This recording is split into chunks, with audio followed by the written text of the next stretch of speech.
Hello, this is Unlimited Splash, where we get better at Magic together through a new draft video every weekday. I'm here with my good buddy Jimmy at the highly official testing house for a regional championship tournament this weekend. Say hello, Jimmy. Hello, everyone. What we're going to do today is we are really invested in getting good at sealed this weekend. So we are going to spin up a sealed pool.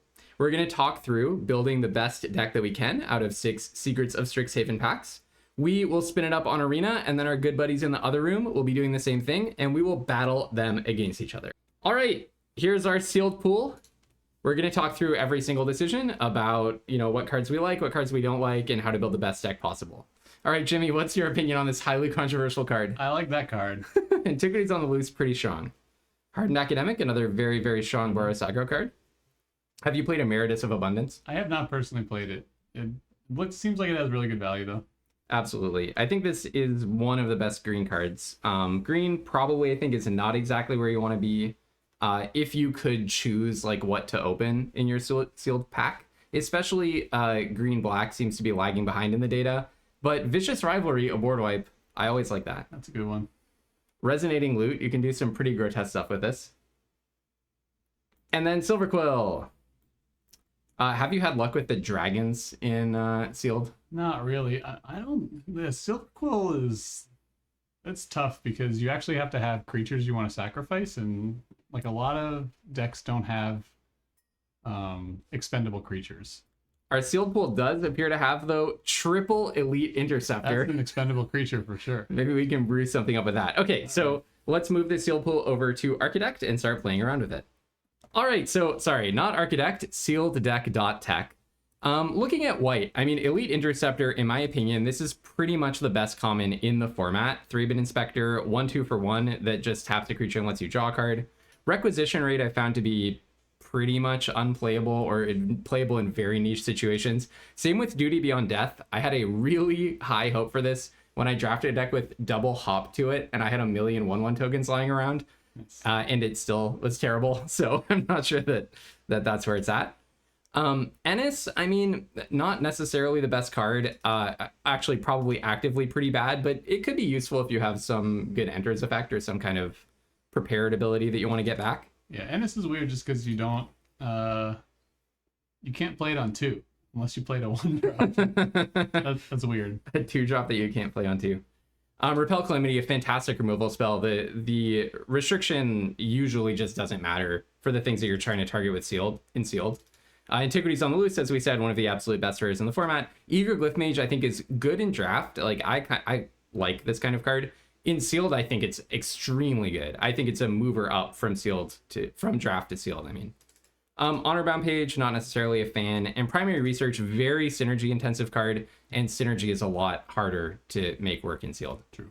What do you think about our blue cards, Jimmy? All right, blue. Not looking that good. I mean, procrastinate in like a control deck, like it's sort of like a removal if you have enough mana. Vanishing Betrayal.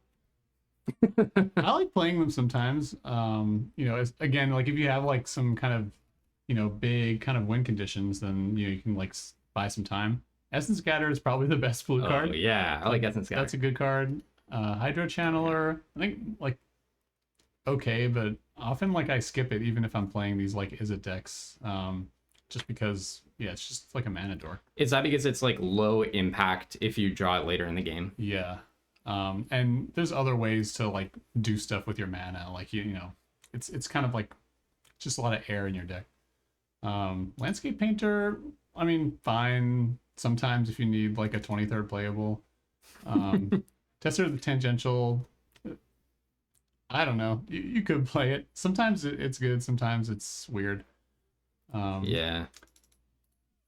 Aviator, that's, I mean, if we end up in some sort of like Azorius aggro deck or something, like this could be good. I mean, it like doesn't play well with like a lot of the blue cards in the format, I've found, just because like you're usually not doing that if you're doing blue, like the sort of like blue-white flyer tempo thing. The one time that I really liked it was I had like a zillion Opus triggers, and this thing, every time it attacks, it gives you another spell to cast for just 1 mana. Yeah. And that spell is also pushing damage for you. Yeah. But that's a really niche situation. Yeah. And you can also do a thing where like you can jump multiple things, right? Like you can prepare at one turn, Yes. and then you could like jump and then go to combat, jump again, right? So there is like some like kind of combo potential there. But again, you have to sort of be aggressive enough to want to care about jumping multiple creatures. Absolutely. Yeah. Quick study, like if you're playing blue stuff, then sometimes that's good. It's card value. Textbook tabulator. I'm honestly like, if I'm playing blue, I like this sometimes, especially in sealed. Like it grows, it surveils for interesting stuff. It's like a good blocker. It's like a way better than I thought it was going into the format. But again, not a great card. I'm not excited about the blue. And interestingly, the data really agrees with you on both quick study and on textbook tabulator. Quick study, I think, was like the third or fourth highest mover up from draft to sealed. That is, like, if you look at how much of the win rate, for what that's worth, increases when you look at it in the draft context compared to in the sealed context, quick study was like top of the charts for how much better it gets.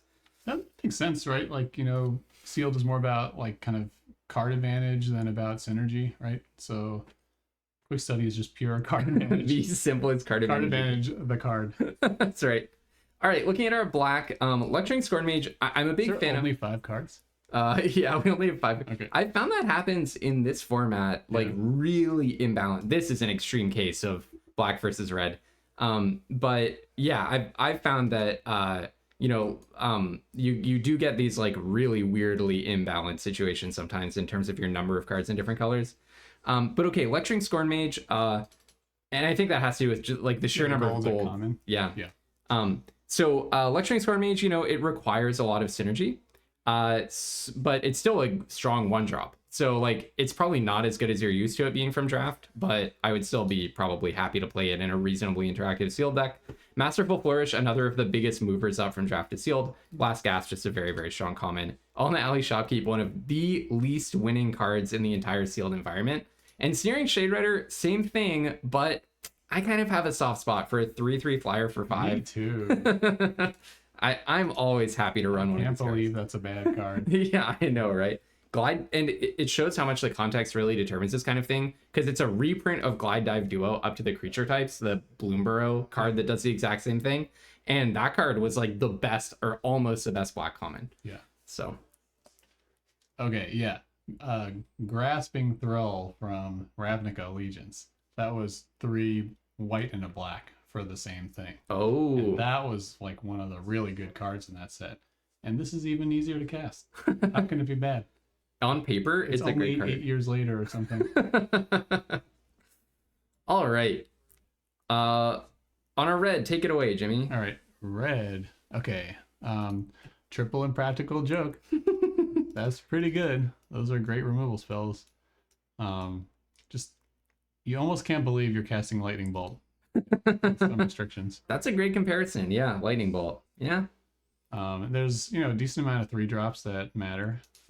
So. Oh, and so much removal. Okay, let's go. Let's calm down and go one by one. Okay, Tablet of Discovery. Can we start there? Yeah. Love Tablet of Discovery. Like even in sealed, like it just replaces itself. I mean, if you have like spells to cast, if you have a creature heavy deck, then maybe this isn't that useful. But I mean, it's just like double ramp, with a card replacing itself. And I think that's pretty great. You can either play it on curve to set up things, or you can play it later for some value plus mana. It's great. 100%. Unsettled Mockery. I really like this removal spell. I really like the surveil part and the instant speed. You can sort of like, even if you're on the draw, you can hit their 4-drop before your turn 4. It's great. Absolutely. Yeah, one of the best removal spells.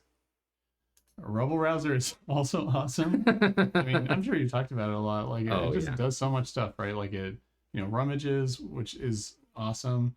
It's a mana dork. It also pings the opponent. Sometimes like the opponent's down to 3 and the clock is ticking with the Rebel Rouser. So I think of Rebel Rouser as one of the top commons in the format, and it's just good in every place that it can be in. It's not just like a lore hold role player. Yeah. So I think of Rebel Rouser as like a 5-pointed star. It lets you loot or pilfer a card away, rummage a card away, it exiles a card from your graveyard for synergies, it adds mana, it deals damage, and it's a 1/4 that just keeps you alive while it's taking over the game. Yeah, I didn't even mention the Lorehold synergies. It's just another amazing thing it does. Yeah, it presents it as this cost that you have to pay, but if the advantage of the card was exiling a card from your graveyard, it would still be good, right? Yeah. All right, so yeah, that's a good one. Okay, that Micah or Mika, I played this in a draft deck once where I really messed up. Didn't have enough cards to play. I mean, it's still a 4/4 for 4, and it hurts to, destroy it. I've never seen or even felt like I was close to seeing this other part work. Although you could do it. I just haven't seen anyone set that up. What I want to do with this so badly is have a way of making a bunch of incidental treasure tokens, and then you have a deck where your win condition is Mathemagics or Traumatic Critique or something, and then you sack a treasure to copy that thing. Yeah. I haven't seen that happen, but I believe it could in theory. Yeah. Mika the dream, but maybe not the reality. That's right. Okay, Archaic's Agony. I mean, like, it depends on how many colors you play, right? If we're a 2-color deck, then I'm not that excited about it, but if we're playing 3 or 4 colors, it could be an okay, really clunky removal spell with some card advantage. Yeah. Tackle Artist, it can look okay because sometimes you get killed by it, but I don't get that excited about it. It sort of depends if you need a creature on curve. Like I wouldn't go out of my way to play it. We do have a lot of spells that are cheap. Like it could be better than usual. That's true. This could be the Opus trigger that we're talking about. Give it flying, put a counter on it. Yeah. That's looking pretty good. Yeah, but not a good card in a vacuum. Yeah. Artistic Process. I like this spell. I mean, it's like a clunky single target removal, but it also like can be a sweeper, and you can just create an elemental like it's haste. Like it's like the optionality is really nice on this card. A nice way to think about this is like Muse's Encouragement or whatever, the 3/3 fly, 4 and a blue for an instant, make a 3/3 flying token and surveil 2. That card is like actually perfectly respectable in sealed, even though I would be very reluctant to play it in draft. Yeah. Artistic Process is kind of like that. A 3/3 for 5 with flying that has different modes or a little bit of a benefit. Not the best thing you can be doing, but that's like the worst case scenario for this card, right? Yeah.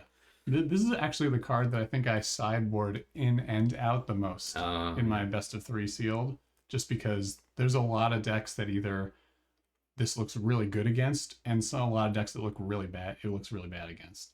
That makes sense. So that's like something to keep in mind. Cool. Heated Argument. Heated Argument. I like it. It does some damage, sometimes Lorehold synergy, but it's instant speed. That's one of the things I don't like that much about Artistic Process, is that it's sorcery speed. Like the sorcery speed can sometimes feel really sad. Yeah. But heated Argument is kind of, I mean, it's more narrow because it only does the 6 damage, but the instant speed can be really nice. And 6 damage kills like basically anything in this set, right? Yeah. Abrade, nice card, does 3 damage. It's instant speed, even if it's more expensive than Impractical Joke, but does similar things. Sometimes we'll pop a Arc of Hunger or one of these kind of, there's like there's a few really scary artifacts in this set, so it actually does have some nice utility. Oh yeah, destroying their Arc of Hunger with your Abrade for 2 mana. Oh, what a blowout. Yeah. Glassrite, I mean, it's not as good if you play like 2 colors, but I mean, it's still an Opus trigger sometimes. It ramps you a little bit. There's like a lot of little cheeky things you can do with this card. Trigger, use the treasure to copy something with the Micah, perhaps. Right? That's true. I mean, you're not wrong. I think we have a combo. Our win condition is already decided. All right, so our red looking pretty darn good. I mean, to me, nothing tops the triple Impractical Joke, triple Elite Interceptor. That's where my mind is going right now in the sealed pool. But let's see if something in green can dethrone it. Yeah, there's like basically no creatures in red. Oh, okay, that's a really good call out. I mean, like there's like the mana dorks, but they're not like the creatures that do anything like in terms of like combat, right? I mean, they're blockers, but yeah, like basically just like removal as a color. Hey, that's a 20 turn clock. Things, yeah. Yeah. All right. As for green, okay, so Royal Treatment, this one's really interesting. It did not make that much of an impression on me when it first showed up in Wilds of Eldraine, I guess. It's the Snakeskin Veil of the format, though. classic like 1 mana green hexproof and put a +1/+1 counter. In this case, it's even better than in this case, it's even better than the +1/+1 counter because it puts on a roll that gives it ward 1 as well, right? Static +1/+1 and ward 1 as well. Worse in some cases because you can't, I don't know, double the counters with your the growth charm or whatever. But basically the same role player. It's a card that, I mean, you're always saying, Jimmy, that like a limited format, you breathe like a sigh of relief at the end of a format where Snakeskin Veil was, because like maybe in the next set you can actually like cast your removal spells without having to like quintuple check their lands. So I'm not going to talk down about Royal Treatment. I think it does get pulled down though by just a lack of super valuable things to protect in green in this sealed environment compared to in some other sealed environments that we've seen. So bomb protection in sealed though, I'm never going to complain. I would be happy to play it. Wild Hypothesis, one of the least winning cards in this sealed environment according to 17 Lanes data. I love this card. I'm not advocating playing it in every situation, but to me, the optionality of this card is just like something I can't get enough of. The idea of like, I can play a 1 mana 0/0 to Surveil 2, just 1 mana Surveil 2. I can play a 2 mana 1/1 to Surveil 2, which is kind of like the 2 mana 3/1s Surveil 1 that we've seen in like March of Machines, other sets that are really good. Or I can just play like a 7/7 Surveil 2. It's not a good card, but if it's a deck that needs win conditions, I don't hate running it. But it's not a pull into green. Any words you would care to say about Wild Hypothesis? Sounds like I'm really entering dangerous territory by commenting on Wild Hypothesis. Not as much a fan as I am. Yeah. Fair enough. Well, I mean, it's okay. I'm surprised that it's really bad, but you know, it's like, I guess every time it's in my hand or when I play it, not every time, but a lot of the times I feel like I wish this was a different card. Fair enough, but it surveils too, so it helps you get that different card. I guess so, yeah. I mean, one thing that I will say about it being really bad is my personal pet theory is it's really hard to play correctly with this card. That sounds very true, yeah. You're always making a judgment about like, do I want to get a smaller creature now and surveil versus getting a slightly bigger creature later, but not getting to surveil as soon?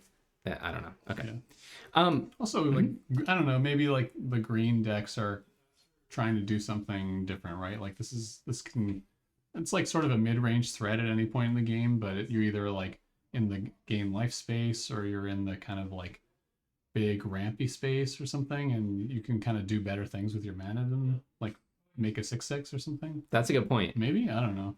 Yeah, it could be. It could be. Only in niche situations are you just trying to put stats on the board, but I kind of like that game plan in Sealed. Just put a bunch of stats and see what happens. Definitely wins sometimes, yeah. Okay, so, but having said that, not an amazing card. Barrage, whatever, it's removal. There's better removal to have, but it's removal. Not gonna hate it in Sealed. Glorious Decay, fantastic sideboard card, especially against your opponent's Arc of Hunger. I would not be inclined to main deck it, but it's not a catastrophe if you're main decking it. Worst case scenario, you basically cycle it for 2 using the last mode. But again, not a card I'm like looking to run. Follow the Lumerats, I missed big on this card. I don't like to call how good I think cards will be before the format, but I definitely thought that Follow the Lumerats would be a lot better than it has played out. It turns out I think it's just very hard to do the like life gain part of it. Shared Roots, I mean, you know, totally nice if you're looking to play a bunch of different colors. Chelonian Tackle turns out to be like really hard to basically...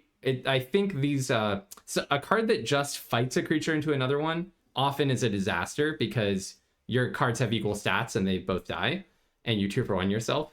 I think this card, you know, only buffs the toughness. I think what we learned from this card is it really should also buff the power if it's going to be a functional fight card. Yeah, I haven't thought about this, but like maybe this set has like higher toughness than other sets do, right? Like sometimes it's enough, right? Like to not pump the power, but it just feels like a lot of the time you have a creature that's just 1 or 2 power, not big enough to kill something. Interesting. I hadn't thought about that. That's a good theory. Efflorescence, not a card I'm looking to play. Emeritus of Abundance, I think we like this card. Like that card. Hungry Graphalon, I love the Graphalon, but I know it's not the greatest card on Earth. Pets Brood Sloth. This is a fantastic card. Really, really superb. Tenure Concoctor, I think, is actually perfectly fine in sealed. It's really annoying to remove it. Vigilance 4/5 that sometimes ends up having more stats is like not terrible. I'm not saying you should always run it, but when my opponent has this, I'm kind of annoyed because like I'm gonna have to spend a removal spell on it probably, and it's gonna give them its value back. Yep. Yeah, even if you do have kind of an unconditional removal, you're still, up a card in a way, Yeah, like look at all of our red removal, like hardly any of the red removal kills it, right? That's right. I mean, we have those 6 damage things. But That's right, but they would give the person a reimbursement. you'd have to tell 2 jokes to kill it. That's right. Highly impractical. Which is not good. Give the opponent 2 cards. The joke is definitely on you. That's true. All right, I'm eager to get to deck building, so we're going to do a speed round with the gold cards. Terrafractal, honestly, it can kill someone. Not a good card, but it can kill someone, Not a good card, though. Pursue the Past, absolutely fantastic card. I think it's the best common in the set. It's one of the best commons. Well, I said that about Elite Interceptor, but they're very close together. One of the best commons that we've seen in a recent limited environment, frankly. Just a fantastic card. Lorehold Charm, much more niche. If you're really doing a go-wide strategy, maybe, but Hardened Academic, really, really strong. Vicious Rivalry, I love a board wipe that can be one-sided, and this is exactly that. Old Growth Educator, not really where I'm looking to be. Maybe better in sealed, but still probably not very good. Quadruple Grapple with Death. Hey, that's something for a sealed pool to have. I mean, hey, we love unconditional removal. Okay, Essence Scholar. This card, you can often make it a 3-for-1. I think it's a very good card. In probably the worst archetype, though, to be honest, for sealed. Visionary Stance. Love Visionary Stance. That's just what I want to be doing. Rapturous Moment. It's probably too slow. It's probably too slow, but hey, it lets you draw cards. Stadium Title Mage. This is the card that has the biggest improvement in its win rate from draft to sealed. You do not want to be spending a removal spell on your opponent's Stadium Title Mage, but you kind of have to. A 4/4 that just keeps looting. Spectacular Skywhale, not a good card, but it can kill you. Resonating Loot, I really want us to find something to do with this Resonating Loot. Love that card. I don't know if we should be playing it. Elemental Mascot, put it in the same category as the Skywhale. Prismari Charm, very, very, very strong card. Silver Quill Charm, also a very, very good one. There's tons that you can do with the life gain, exiling things. Silver Quill, as you were saying, it's kind of like a big dummy. It's like activation, probably it's not going to happen that often. Still a 4/4 flying vigilance for 4. It could be worse on rate. Stirring Honormancer, I'm a big fan of. Worst case scenario, this is a 4/5 for 5 that draws you a card. Not exactly worst case. They could kill it if it's the only creature that you have with the ability on the stack, but realistically, worst case scenario, 4/5 for 5 draw card is not so bad. And Abigail, perfectly fine. 2/3 flyer for 3. Any big disagreements that you have, Jimmy, that you want to flag? That sounded good to me. Cool. All right. And then Mage Char Referee, also not what I'm looking to play, but if we have terrible mana, maybe it will help us get a 2-drop. In terms of lands, we did get 4 lands. It looks like 2 blue-red and 2 green-black lands. All right, so this is an awesome pool for practicing because it's so confusing and honestly not very good. So we're going to have to practice our deck building. We came up with kind of 3 candidate deck categories. One is something in the Abzan space, probably with white as a primary color. So most likely white, black, splashing green. But there's also an argument for white, green, splashing black. So we'll look at those. Then also some decks in the Jeskai space. So white, red deck would make use of our Elite Interceptors and Impractical Joke core common and uncommons. But might not have enough creatures, so we're going to look at splashing a little bit of blue. And then also blue-red, just maybe splashing, maybe not, looks promising. Did I cover everything? I think you did. Yeah, I think for me at least, my concern with all of those builds is just like, do we have enough creatures? Because we don't have one of those kind of crazy control like spells decks. So we just have to play mid-range and beat them with creatures. So I don't see a lot of creatures in this pool that I'm excited about. So I just want to, for me, like I want to see which one has the best kind of creature package for the most part. Absolutely. So let's start with one of the Abzan decks, which is going to look a little something like this.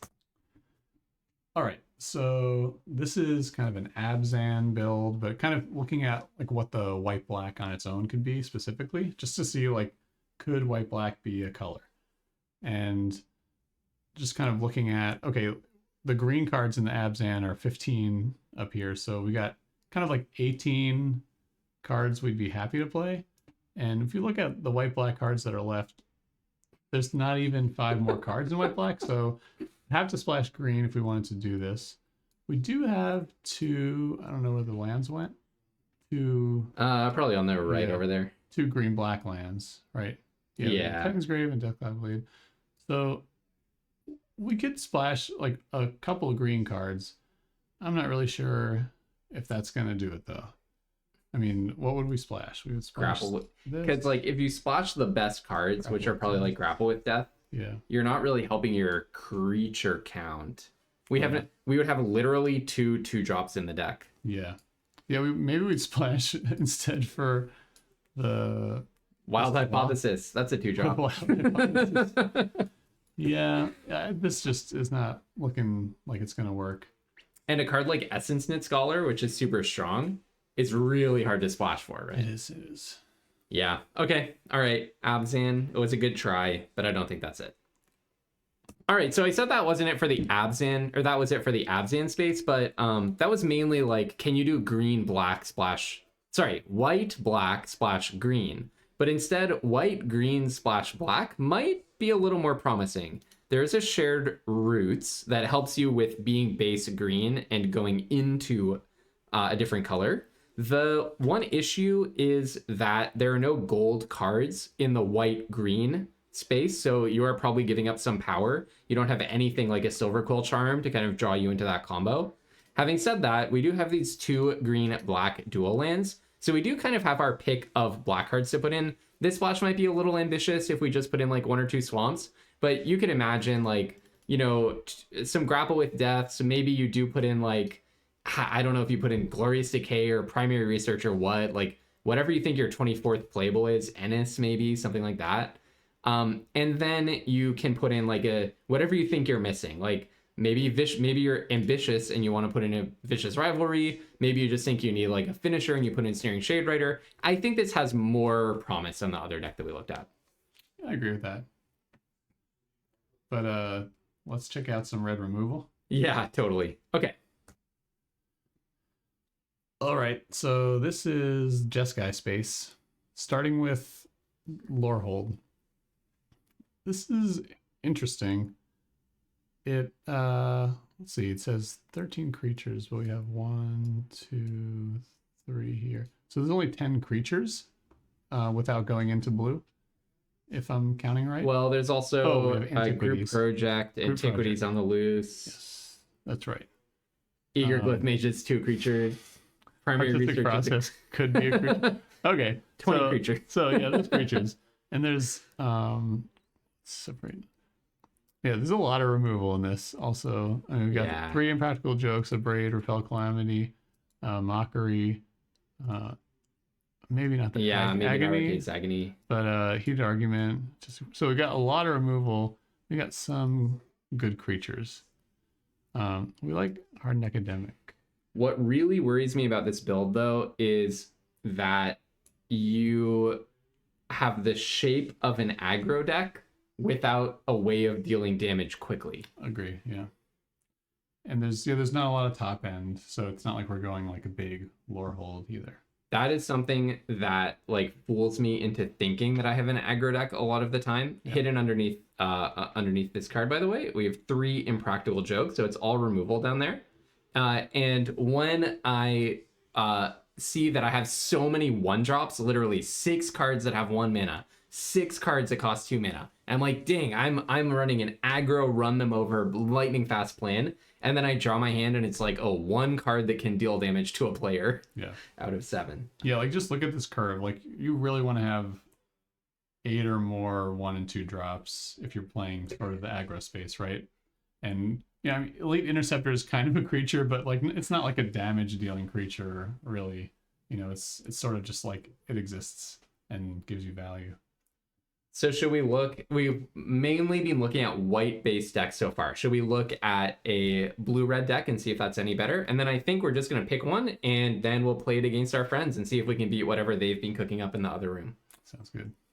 Okay, so this is a Just Guide deck. Again, under the video, we have Triple Impractical Joke, and that is, that's kind of a similar story, I would say, in this deck to the red-white deck, unfortunately, because red is so light on creatures. Wow, sealed is hard when there are 5 archetypes.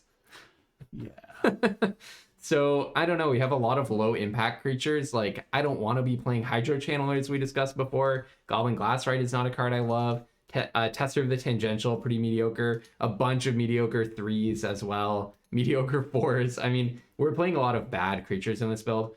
So, I mean, there are cards that I would have fun casting. Prismari Charm, Quick Study. I don't know if we're doing the Banishing Betrayals, but those are fun kinds of cards. I don't think that you solve the problems with any of these builds by mixing together the Jeskai colors, because all of them are so light on threats. So my instinct is let's patch together one of the Abzan builds and let's see how it does. Sounds good to me. I'm not seeing anything great in any of these decks, so, you know, it's worth trying something out. Okay, so here I think is what we're looking at. It's going back to the green-white base, which, hey, technically I won a booster box with a green-white deck splashing around, so there is a precedent, but that one did have better cards. We're doing more than a small black splash, though. I mean, this is definitely an unlimited splash. For sure. This is not, you know, don't try this at home. All right, but, you know, the pool did not present anything clearly better as far as I can tell. All right, so let's challenge our friends and jump into a game. All right, we're having a small slowdown because my friend appears to have unfriended me on Arena. So just calling him out for that behavior. Gonna need to get him to add me back in, and then we'll send a challenge. All right, so in punishment for him unadding me on Arena, I'm gonna set it to we win the coin flip. Yes. All right, let's go. All right, we're ready. All right, what do we think of this hand? I mean, it has a Plains and an Elite Interceptor, so I'm in, right? Yes, I like this. Looks good. It can cast everything eventually. How's all our mana? I have to read these like 3 times every time. So tapped unless you have 2 or more other lands. Yeah. So this is a slow one, right? Yeah, these are the slow lands, I think. All right, how many cards is he playing? 33. Good choice. Good choice, Bongus man. All right, Elite Interceptor, turn 1. Best turn 1 in the game. Oh, we're playing Primary Research? I forgot about that. Okay, Jimmy, do we play this and then cast this on that guy? Or do we play this to set up? No, because it's going to come in on tap later on, right? Right. Yeah, just play the planes. And On tap our dude? I think so, because we're not planning to pressure anytime soon. Awesome. I agree. And we kind of want to hit land drops. We really want that 4th land drop. We definitely do. All right. Whoa, so they're on double green black. Oh yeah, we did hit it. We just have nothing to do this turn. Yeah. This is an instant though, so let's see how that goes. See if they play a 1 toughness creature on turn 3. Yeah. Because they're in an adjacent room, it's to our advantage to broadcast really loudly what we don't want them to do. Oh, ho, ho, ho, ho. All right, so it does not get +1/+0. Okay. Yeah. All right. All right. So what's our 4-turn play? So my inclination in a situation like this is usually to play the one where I most don't mind if they remove it, right? Yeah. So yeah, we should just drop this one. Yeah. And I think there's extra reasons to do it because you can set up a potentially, if we can get another green mana, you can set up a 6 mana Silver Quill and then Burog Barrage 2 things, sacrifice one of the pests or the Elite Interceptor. So this, if you've cast another, if you copy this, I'm saying use the Silver Quill ability. I forget what the word is, like the casualty, right? So you may sacrifice a creature, copy it. Does the copy see that you've cast another one this turn? Oh, I see. Or does it just copy the effect after already observing? I think it doesn't, right? I think it's on resolution. So you think it does? Until end of turn, if you cast. Yeah, I think so, because it's Sweet. just part of the text. So I think one of them will get pumped. Yeah. That's an amazing game plan. So I don't want to tell them all the cards in our hand, but this card, then this card, using this card as an enabler. Or the pests, you know. Oh yeah, or these ones. And then, but then if we use this as an enabler, then this can fetch back that one, right? That one, yeah. Right. Okay, all right. So they knocked out our guy. My inclination. So yeah, we're only on 4 white and then 1 green black. My inclination is to run out this one. Yeah, we could do that. I guess I'm just thinking about Essence Scatter and if we can. Ooh, good call. Play around that. Good call. I mean the other. We don't really have a lot of other options though. So what are you thinking? I think I'd rather play the 5-drop just for mana efficiency, and we can do that, you know, 2-card combo if we get a 6th, if we get a green. Or a black, right? Or black, yeah. Yeah. So I'd just be mana efficient, even though they could still blow us out, I think. I don't think it's worth holding. We're not progressing our board state. So anyway. Yeah, I'm curious about this line of reasoning. So we're gonna try playing it. Okay, it worked out. Didn't have it. But how do you think about that kind of trade-off where you think the opponent may well have an Essence Scatter? Yeah. How do you decide if this is the moment to play around it when you have a 5-drop? Right. Well, yeah, in this case, it's really punishing because we don't have anything else to do if we don't play it. So that leads me to kind of just go for it a little bit.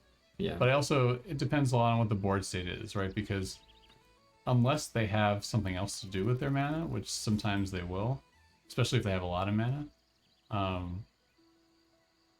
you know, if I think it's the only card that they have and they're just going to waste their mana like holding it up, then I'm actually kind of happy to not do anything if I'm ahead on board. If I'm kind of behind on board or like in this position, I just have nothing really exciting going on, I'd rather kind of keep moving things forward. I think it's very context dependent. Yeah, something I've been thinking about is like, how likely are the cards to get stuck in my hand? Because if this thing's stuck in our hand for 6 turns because we have so much expensive stuff, it's almost as bad as it getting countered, right? Yeah. And also like the queue of things coming up, right? Like how long will it take to go through all the cards in your hand? Like if you have like 5-6 drops, then might as well just go for it because you're gonna have to spend that mana on something anyway. Totally. Yeah. So I'm inclined to swing with this and actually swing with this because this would be a perfectly respectable thing to do. That's interesting. I like that. Cool. Yeah. And because it'll confuse the heck out of him, Yeah. and confusing our friend is fun. Mm-hmm. So also, by the way, we do have this now plus this if we need it, Yes. which is kind of nice. And yeah, look at this. It's like, I just feel so good having this thing on the battlefield. Like the fact that if he ever wants to deal with it, we're going to get a reimbursement. I guess one thing that I'm reading here is there is a board wipe in these colors, and he's done very little for a few turns at this point. True. But he would have to pay a nice chunk of life to make that happen, and we're the ones pressuring him, so now I just kind of want to do nothing, right? I agree. We have the advantage on board. We've got interaction ready to go. I guess one thing that would punish me... Okay, no, this makes sense. I was going to say one thing that will punish us is if he goes like another color of land, Arcane Omens, and makes us discard a bunch. Yeah. But I don't really see that we can play around that, right? Embrace the Paradox is a sweet one. But this at least totally explains his behavior. Like, he had the removal spell, and so he really wanted to deal with the giant creature, which makes sense. And then he had a 5-mana spell that he really wanted to play. It does kind of suggest he's light on creatures, right? Yeah. And light on 2 drops because he didn't have something to do the same turn that he played Feed the Swarm. Yeah, if I had creatures and Embrace in my hand at this type of board state, I would definitely play the creatures first. Oh yeah. before drawing, because I have action. I don't need to look for more action. Okay, well, Planeswalker is a good card. Oh. Oh, how's that gonna work? Okay, or ability. Woo. All right. Phew. Okay. This is one of the best cards in the format. A very good reason to be. Yeah. So before you let that resolve, oh, that one you can resolve. Yeah. I Let's feel draw like a card. we should. Yeah. You I'll draw a take the card. action. I feel like we should clear their board, right? Yeah. 'Cause you can Okay. repel first, and then. Yep. Makes sense. So shoot that one, and then I will shoot like just a token, right? You can, or you can just do the concoctor again, yeah. just because. Because he could have giant growth, and he's not going to want to like spend a removal spell on. Yep, that makes sense. That's better. Wow, Bongus Man is a draft contender. Oh, good for him. Ooh. That's cool. All right, so I definitely want to take out that Delian Fell. Yep. What do we have to worry about? Because I've been thinking standard. All I can think is Requiting Hex. But like, Green and black. is there a 1-mana destroy target something at an instant speed that we need to think about here? There's not like Fatal Push in this. That was in the other Strixhaven, I think. So what we're pondering is like, can we just swing 2 1-power creatures at the Planeswalker safely and 1 at him? Or do we need to, for safety reasons, swing 3 at the Planeswalker? I think hit him with 1 damage. Yeah, I don't think there's a reason to be chicken here. Yeah, and if he's gonna kill 1, he would get a choice of the pests anyway, so I'll send the Interceptor at him. Gain 2. Oh, we're drawing a lot of planes. I mean, we knew our mana base sucks, right? Yeah. And then I kind of want to play this one, I think. Yeah. It's nice if it can be a surprise, but I'd rather this gets killed than that gets killed. Agreed. So, okay, cool. Let's do that. And now we're in the territory where if he does have the board wipe, it actually puts him down to 1 if he wants to kill our team. Yeah. And I also don't think he has it, just from the way that he's been playing. He would have used it earlier if he had it, right? Probably. Yeah, because with that one you lose life, so Yeah. you want to get ahead of it. And it could have killed the Concoctor without giving us a card back. Yeah. Also, our mana sucks, but it's not punishing us completely so far, right? Also, is our curve terrible? I notice everything we play costs 1 million mana. If he were playing an aggro deck, we would have been like in big trouble, right? Yeah.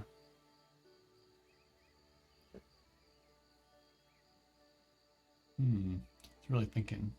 Yeah, he's a thoughtful guy. All right, what are you thinking at this stage in a game, Jimmy? How can I lose, right? That's where your mind goes? Definitely. So how can we lose? Yeah, you were talking about the board wipe, and looks a little late for that. I agree. I'm trying to think what else, like, if you could have one of these sort of divergent equation type of things. Like, he's usually, I think a lot on those turns.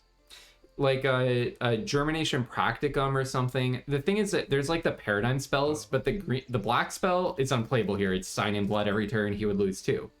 The Germination Practicum doesn't help because he doesn't have a board yet. What's the blue one? That copies a creature. Yeah, so that doesn't help. Echo Casting Symposium, that's right. Yeah, Divergent Equation, but that wouldn't do it, right? Feed the Swarm is the only thing that means anything in his graveyard. Oh yeah, I'm not even saying how can you lose, but more like thinking about what he could be thinking about. What he could be thinking about, yeah, for so yeah. long. What did he get? Tam and Slumbering Trudge. Oh, Slumbering Trudge. Okay. Oh, nice. I can see why he's green. Oh, coming in tapped hurts.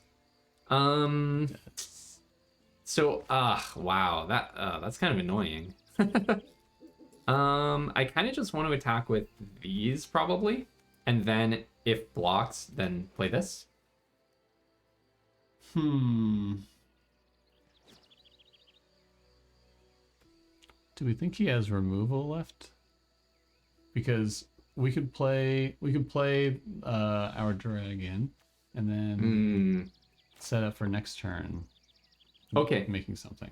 I like Or that. Making a play, right? Would you swing in with these though? So, actually, I think so, because we know that there's probably ground blockers coming, Yeah. and we can still have 2 ground blockers, and basically cashing in 1 for 2 damage, I think makes sense. And 'Cause we're not going to use them better moving forward.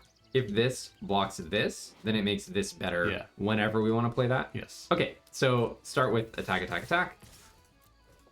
Gain, gain. And it puts us at 26. A very important life total. All right, see what he does with this information. Yeah, I don't know. So, okay, here's an interesting spot. If we'd held the Elite Interceptor untapped this whole time, we would be 1 draw behind where we are, but we could push an extra damage off of an extra 3 damage here. True. Does that mean that we should be higher on just holding that resource? I think at that stage in the game, we really wanted that 4th land, right? So I think like yeah. drawing was really important. Okay, I totally agree with you. Just a question worth asking. Yeah. 1, 2, 3, 4, 5, 6. So he can double spell Slumbering And we Trunk. had nothing to do with our mana, right? Yeah. Yeah. Sorry. Yeah. No, I completely agree with you.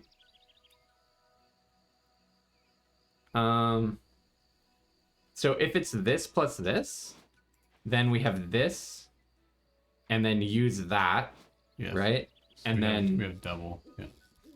and then I think we are looking good. It's got a lot of mana though. Well, let's think about sideboard stuff. He looks very creature light, but I don't think his deck is actually light on creatures. I think he got a bad draw.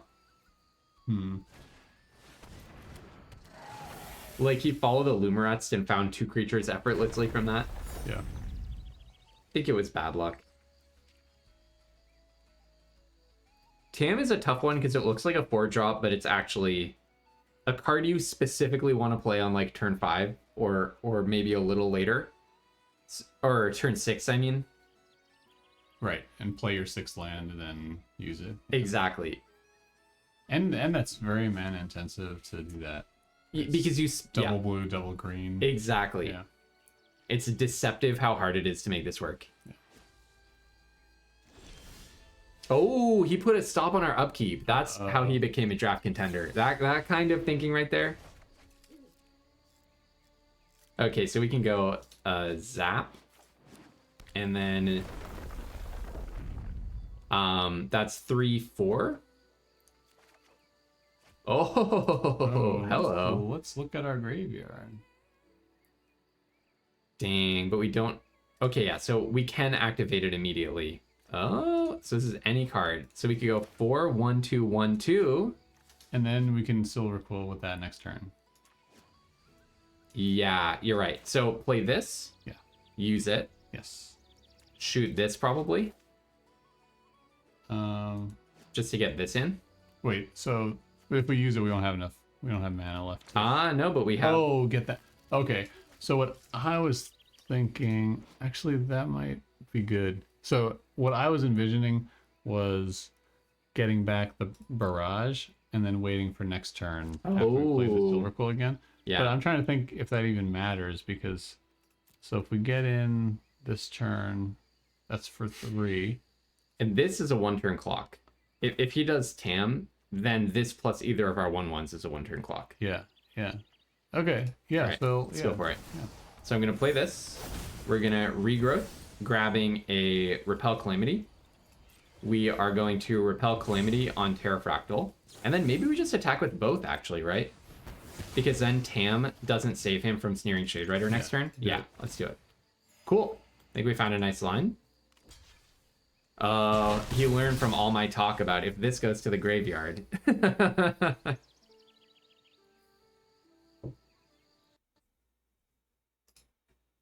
All right.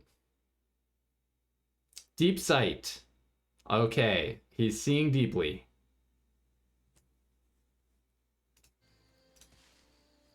Kind of want to try the one of the the red-white build after this or something. Yeah. Is he gonna kill? He can't kill Emeritus of Abundance if he has 1 spot removal, right?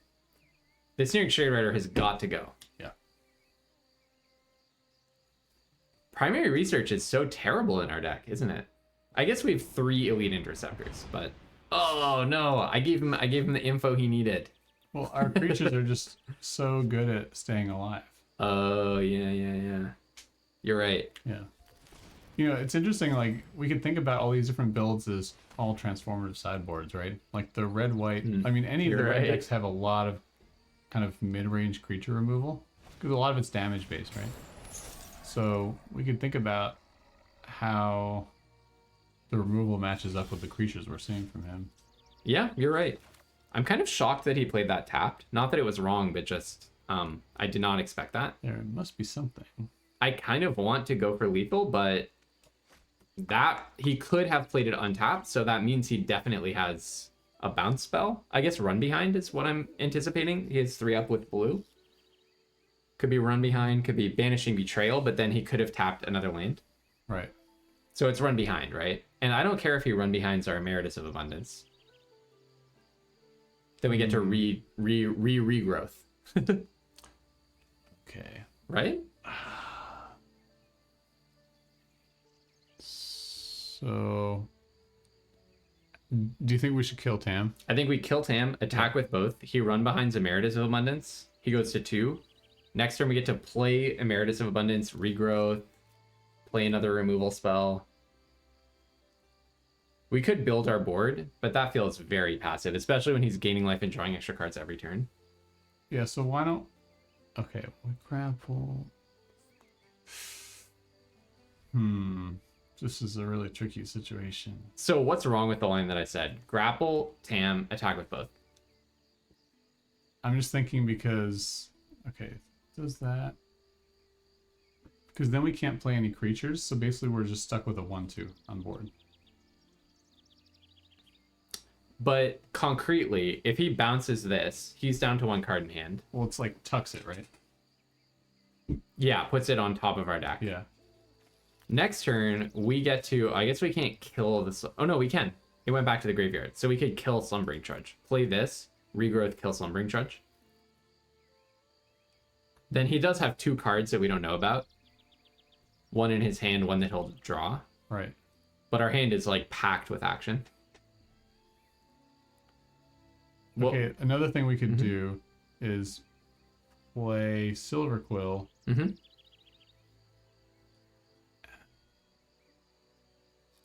Okay, if we play Silver Quill, yeah. then... And then we don't attack. Imagine we don't attack. Then he wastes that mana, because Yeah. he can't play it otherwise. Yeah. But I don't know. He has a lot of mana anyway, so I don't know if that's something that I don't know if we're actually taxing him. And then the idea is then you get to cast this using Silver Quill after that, at a turn later. And if he bounces Silver Quill... Okay, I have an idea. Yeah, what's that? What if we played Honormancer, Ooh. tried to look for like a Oh. forest or a swamp, and the next turn we could Silver Quill double grapple. Okay. I like that. I like that. I like that. I think let's go for something. Okay. What if he had Essence Scatter this whole time? Oh, Arena's pausing, so yeah, maybe he has something else. What if it was Banishing Betrayal? Oh, this goes to the graveyard? This goes to the graveyard. Ooh, okay. Oh, that was genius. Although I guess we're revealing information for game 3. That's okay. I still technically could do this and just see what he has. Okay, let's think about that. Maybe that's fine now. This thing gets prepared too, but he has to kill it anyways. It's lethal. Takes the heat off of Honormancer. It does mean that if he gets to untap with this, we're in trouble, but both of these tokens are lethal now. Okay, if you wait until next turn, you can Silver Quill grapple. Okay, alright. Let's wait until next turn. And then finally we can kill the Interceptor so we can bring it back with primary research. Ooh, okay. Which is totally forgetting about trying to deal 3 more damage to him. But you do get to do a lot of things. I mean, if you feel that you're ahead and you feel that there's no like single turn blowout that you need to worry about, then I don't think it's like... And you can see that your opponent is at least suggesting that he's laying a trap for you, Yeah. then I don't think it's wrong to just bide your time. Concretely, we're familiar with the cards in the set. I'm sure I'm sabotaging us by saying this, but there's nothing that I'm like super worried about as like a single turn destruction. Germination Practicum maybe would be kind of bad, but even then we literally have the answer in our hand, right? True. Echo Casting Symposium would be worse for us. Okay, we need to prep the questions that we have for him, and then we can grill him afterwards about what he was thinking in each of these critical junctures. Yeah. Look, once again he's leaving up run behind mana. It's gotta be something like that, right? That's so suspicious. Okay. So, but then we just have lethal if that's what it is. So, let's do it. Go Yeah, for it. yeah. He didn't seem to have a counter last turn. If it was the stroke, the counter something of mana value 4. Oh, it's not. Mana Sculpt. So we had lethal on board. Okay. Well, so now kill this and attack with 2 and it's lethal, right? Right? That's Kill lethal. that, and then yes. I am notorious for miscounting lethal, so I appreciate the double check. Oh, it's not lethal, but it's force. It is. Oh no, it is lethal. It is lethal. Yeah. Because he's tapped out and everything. Okay. All right. Looks like we got there. Didn't. He's pondering if he has any outs. Force of Will in his hand doesn't do it. For 2 reasons. Nice block. Minimizing the damage he takes. All right. Good game. I have him muted, so I don't know if he said good game. Okay. Sideboard time. All right, so just for the purposes of learning, we decided to go with this red-white build. I do think that the Abzan deck, honestly, if I were guessing, I would say the deck that we were just piloting is better. If this were for stakes, I would keep playing with that one. But for learning potential, you know, it's good to just have a variety going on. Okay, so this does not strike me as a good hand. Would you keep this? I don't think so. I want something to do in the beginning of the game. Honestly, our deck is a little bit low on things to do at any point in the game, but wow, this is a much better hand, right? Oh yeah. We have both pips for this. We have the best common in the format, maybe one of them. I'm inclined to put back the late game card more than anything else. You agree with that? I think so. I mean, I really wish Repel Calamity was something that was like an early removal spell, but Yeah. at least it's cheap, so we can play other stuff with it. And it'll kill the same things that... Oh, Okay, that's right. an awesome... they gave us a very good target. I'm very happy to draw that, honestly. Yeah. Because now we have 4 creatures in our hand, Yeah. right? Yeah. So now I just want to draw removal, card advantage. So I think we can do this now rather than doing this. The way that we would get punished if we cast Pursue the Past and wait to repel Calamity is if they have a hexproof trick, Yeah. right? So what do you think about that trade-off? I mean, I wouldn't worry too much about that trick. Yeah. I would... it's just like, is there something that we can discard? Like, do you want to discard the mountain? That's what I would discard personally. Yeah, tricky situation. I mean, you're definitely playing Antiquities next turn, right? Yeah, totally.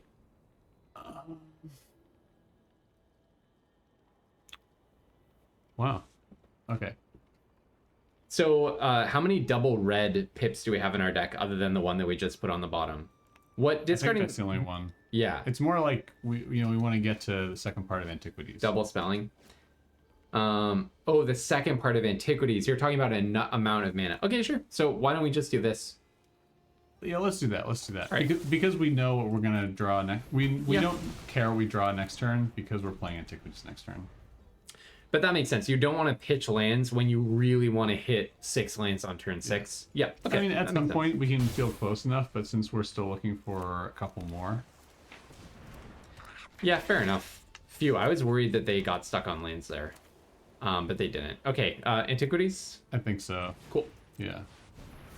You could think about a Mockery on the Channeler, but I don't remember them having a spell that I'm like really scared of. They had the Proctor's Oh yeah, thing. bounce and get a land. Yeah. You're right. Which wouldn't be that good here because, you know, they're only bouncing half of our card. That's right. That's right.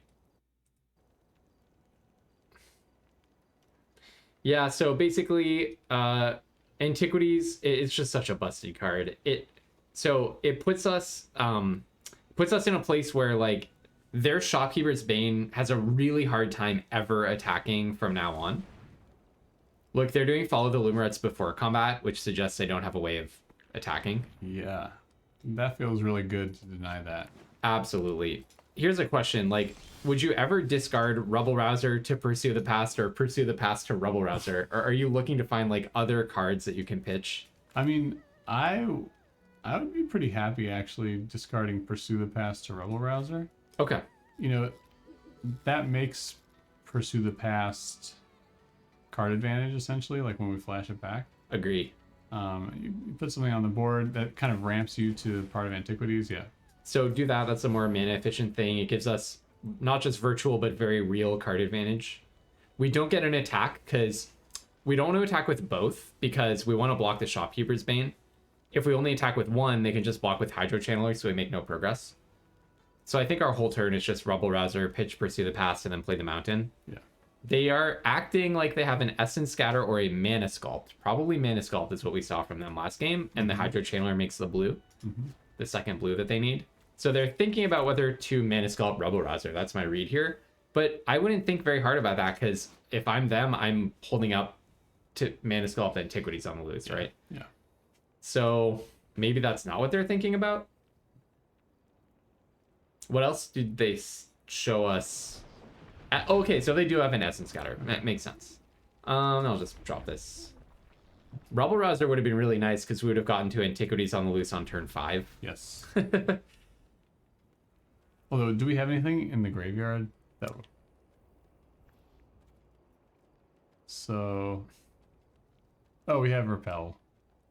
Yeah, we would have. Yeah, we would have exiled Repel. By the way, you know what I'm realizing? They sideboarded out black, and that's why they have an Essence Scatter now. They streamlined down to Quandrix, I believe, which makes sense. They seem to get really stuck last game. Yeah. So now, do I pitch to Pursue the Past? The odds that we find a land in the next 3. I do now. I know it's sort of inconsistent sounding, but I think now that we're seeing that we were close, because this kind of stuff can happen. Go ahead and drop a Mountain, and we're still not in a position to attack, I think.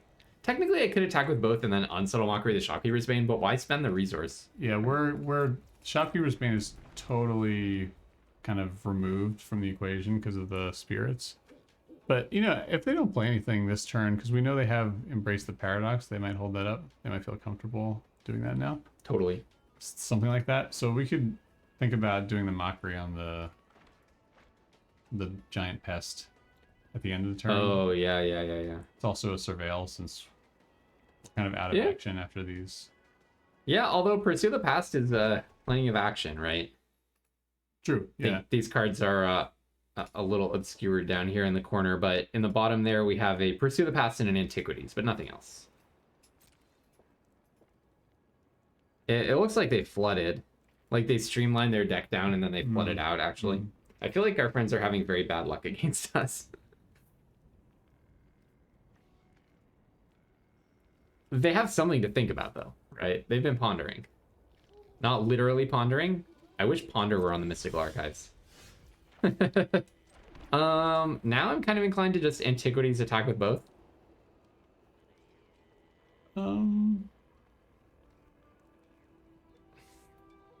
I suppose so. I guess, what else could you do? Are you worried they do have a Mana Sculpt? Something like that? A little bit. Like, I'm thinking, for example, if we played the Rebel Rouser, dumped the Plains, and then did the Mockery on the Bane, and then attacked. Yeah. That's something we could do. It puts us in the driver's seat less commandingly, but committing fewer resources to the board. The reason that I'm inclined to Antiquities even into a counter is if they counter us, they have a useless mana dork, a creature that's locked down, and an empty hand. And we have Pursue the Past, Rubble Rouser, a removal spell, and extra fodder to pitch to it. Yeah. So even if they counter Antiquities, I'm feeling like a big step ahead of them. I guess I'm just concerned because Antiquities represents a lot of the power of our deck. That's a good point. Game. Okay, that's a good point. I forgot we're not really digging for anything else. Yeah. Okay, all right, let's take that line. So play the Rouser, pitch the Plains, draw something, hold up a removal spell. Ennis. Okay, so if we get another crummy few cards, we can Ennis our Rubble Rouser. Yep. Shoot the Shopkeeper's Bane, right? Let's do it. Probably better than shooting the Hydro Channeler, yeah. Tablet, kind of want to keep that. What do you think? Yeah, we can play a lot of our cards. Yeah. After. Yeah. Yeah. I think it's a good draw. It's kind of two draws a little bit. In a cheeky way of thinking. It also can help cast these two cards. Yes. That have flashback. We can go Tablet of Discovery into Pursue the Past. Yeah. I wouldn't want to pitch Ennis though.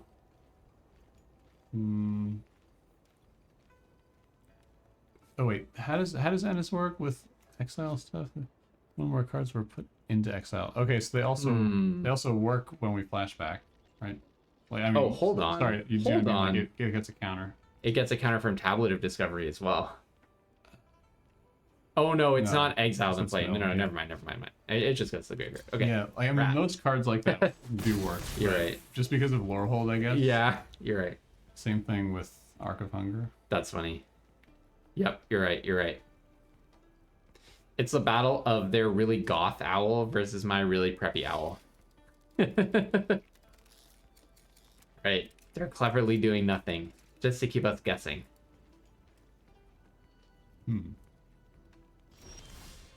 Alright, I'm just going to play Tablet first. I think tapping like that is fine. See what we get. And I pretty much don't want to do anything else this turn. Then I just attack with two 2/2s. Yeah. Remember when we said this is really not an aggro deck? Yeah. It turns out it's a control deck. So they're not going to Mana Sculpt this, right? That'd be funny. I would really wonder what they have then. But I do wonder what they're thinking about. Okay. I wonder if they have the draw 3 spell here. Right. I mean, I don't think they had that in earlier. Oh. Oh, we can cast it. We can. That's awesome. Well, I think we should just do it. Yeah. It's going away. It's gone the end of the turn. Yeah. All right. Well, that's kind of sweet. That's worth some damage. And then do I attack with Rebel Rouser? Or do I ping with it? Probably attack, right? Yeah, I would attack. No sense wasting the resource of cards in the graveyard. We haven't seen any flash stuff. Like, what flash even exists in the set? It's Very like little. Cuboid Colony, and there's that rare blue bird. Oh, that would be... Oh, Proctor's Gaze on a token. It feels so good when someone spends an entire removal spell on an Antiquities on the Loose token. Yeah. Yeah, that bird, the 2/3 bird. That bird is so hard to play around. Yeah. Oh, Cauldron of... They did not sideboard out the black. Spicy. Okay. Pursue, probably? Yes.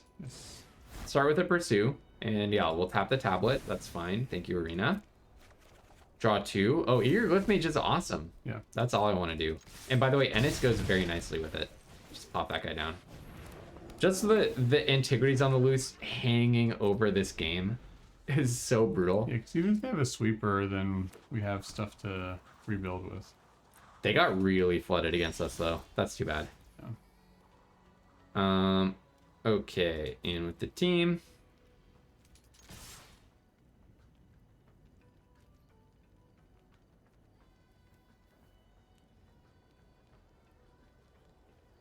Bounce spell? Last Gasp. I forgot about Last Gasp. I should have thought about that because they just unlocked black. Yeah. Can I do anything here? I don't think so. So yeah, the only thing you can think about is like, okay, do we really think they don't have the sweeper now? So we should just play the Antiquities to threaten lethal. That's true. I mean, yeah, they don't have any cards left in hand, so I would just play Antiquities. Okay, yeah, you're right. We haven't seen any evidence that they have the sweeper. It's a rare. Yeah. We're late into game 2. I don't think that we need to think about that. And as we were something to play scared around. about the counter before, but now that we see this not a counter, Yeah. there's really no reason to. Yeah, you want to put them in like check or whatever, I guess. Right. Right, exactly. Yeah, so now they really have to find something. Even Cauldron is completely blank here. Yeah, they just didn't get creatures in their pool or what? Well, we'll ask them in a moment. Embrace the paradox! 1 minute too late. Yeah, I think they wanted that in earlier turns. I think so. I actually thought that they had it like 2 or 3 turns ago. Hi, Mage Tower. Boop. No, no, no, that's wasteful. I'm gonna go Elite Interceptor. Oh no, don't play with your food. Whee! In we go. All right. GG's, GG's. All right. Okay. All right, time to rest up for a day of competitive Magic ahead, but basically our friends just got mana screwed and had a pretty threat light pool as we expected. Hope you enjoyed the team versus team sealed. Until tomorrow, have tons of fun playing Magic and don't be afraid to splash.